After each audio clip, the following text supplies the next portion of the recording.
Greetings, programs! Today's Brando reviews of the 2015 Star Wars The Black Series 6-inch scale Jango Fett figure. Let's do this. This is the very last 6-inch version. I know never say never, but this is the very last 6-inch figure I will be reviewing on this channel. Maybe in the future I'll do more 6-inch guys, but right now I do not like 6 inches at all for the price point we get them at. We really don't get a good figure from Hasbro at all, and it's not in scale with vehicles. And honestly, I like the little guys, like this guy, far more better, even though pretty much the same exact price-ish, maybe a little more expensive because he's older, but I really like the super articulated 4-inch compared to the 6-inch. 6-inch gives me depression. But anyways, this is the packaging. You got your window, you got your window, you can see your Jango, your Star Wars logo. This is the render of Jango here on the front. It looks really good. I really like this packaging. I will not be throwing it out. I will be keeping it.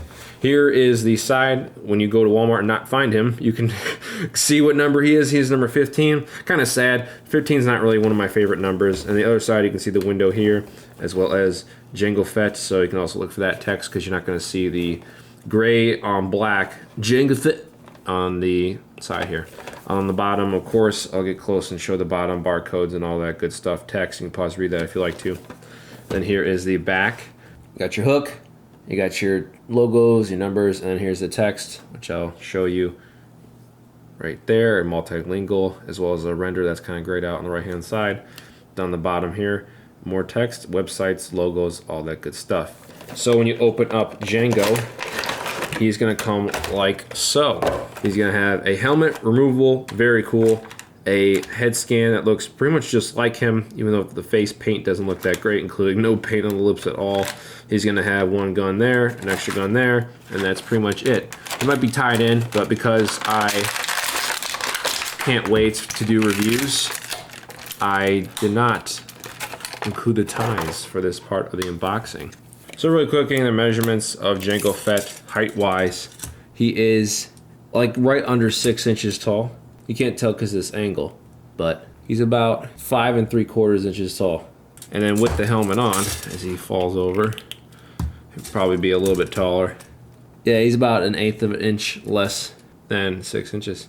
So I'm gonna take the helmet off and just show off what is the coolest part about this figure, and most noticeable to me is that the head sculpt. The head sculpt, I'll get close and show you. It looks just like Tamara Morrison, mostly. The head sculpt is scanned in and it looks really great, the hairline, all that stuff. Even the detailing of the hair, you can see there. Looks really cool, and I've seen like repaints, like Old Boys repaint, and other people's repaints. And I'll probably have him repainted here sometime for the collector's corner and show off what he looks like. But time being, all you get is pretty much 2 colors. You get eyebrows, you get eyes. And the eyes, I don't even think are brown. They're just like a black. Yeah, dude, they're not even a brown. They're just straight up black pupils. So kind of lazy on Hasbro's part. No, coloring of lips, no shading, nothing. So all you get is 1 color black, hair, eyebrows, and eyes. You can see here that they do have a little bit of a scarfing, and then of course the neck itself. So that's a good idea, part of the design. Also part of the design is the articulation. These shoulder caps are independent from the chest piece, even though in real life they're all within one. But Hasbro decided to do a good job of separating the two and having the articulation like so. And they also did a great job of the sculpt, I would say. There's nice gaps here of the armor, unlike other figures which don't have that. One big flaw that I do have with this figure, though, is that these rubber pieces, I don't know if you can see that, but right there, it's starting to come undone.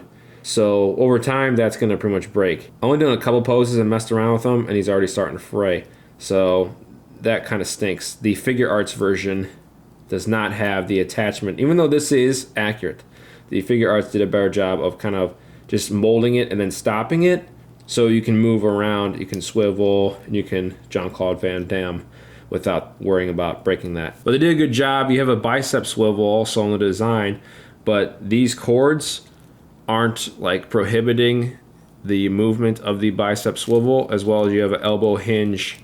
It is a single hinge, it's not double jointed elbows, but it works just fine, especially considering he has a big gauntlet right here to prohibit all that from happening. He has a 360 hinged wrist, which I'll also try out this side. You can see the elbow articulation. Doesn't really go to full 90 for that side. This side's a little bit better backwards. It's a decent amount and then even more so, I'd say about the same on that side. But for single joint, it's pretty good. And of course, shoulders, like I previously demonstrated, very clicky on his right side, and they're pretty much about the same. They go in, and then a 360 swivel, and then this wrist hinged, and then 360. No ab crunch, kind of a good thing, but you do have a little bit of a up and down, as well as, I think you can go 360, you can, so that's really cool. Of course, he does have thigh swivel there and there, but once again, do not recommend it because of the little rubber here. He does have double jointed knees, so really cool that he can go pretty much all the way back, of course, just like every other Black Series. Very tight, I like it a lot. He has ankle swivel all the way, and then he has a hinge to go up and down. Looks like his left foot goes a little bit more up than the right foot, and they're about even. But of course you have your pegs at the bottom, which really cool grippy boots, so that's really awesome. Like previously stated, they did a pretty good job with the design. It's a little bit dirty of an armor, but not too dirty, because in the film his armor really isn't that dirty, so they just scuffed up there in the chest, so they did a good job. The jetpack comes off in case you want to relive the horrible death that he has. I don't want to relive the horrible death that he has. And it kind of stinks that we only get this jetpack, which is the Geonosis jetpack. It's not the Camino jetpack, which is the one with the longer, right here, missile that he launches at Obi-Wan. It's just different whole jetpack completely. This jetpack is pretty cool. I guess it's cool that we have it included. Detail-wise, it actually looks okay. It's nicely sculpted. I think I have a little issue with mine right there, but nothing I can really do about it. Maybe my customizer can.